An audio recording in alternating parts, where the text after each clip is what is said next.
Subscribe करें Avadhnama news. Subscribe button पर click करें, फिर राइट साइड में बने बेल पर भी क्लिक करें ताकि आपको हमारे वीडियोस की नोटिफिकेशन मिलती रहे।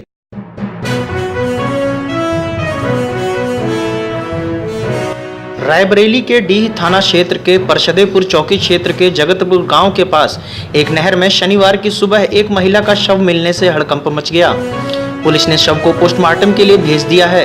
शव की शिनाख्त अभी नहीं हो पाई है। जगतपुर गांव के प्रधान पति ने शनिवार सुबह थाने में सूचना दी कि गांव के राधेश्याम के खेत के पास नहर माइनर में एक महिला की लाश पड़ी है।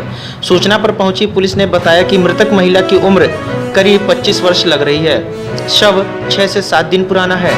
डीह थानाध्यक्ष अनिल कुमार सिंह ने बताया कि महिला के शव की शिनाख्त नहीं हो सकी है। बॉर्डर के थाना क्षेत्र से भी पहचान कराने का प्रयास किया जा रहा है।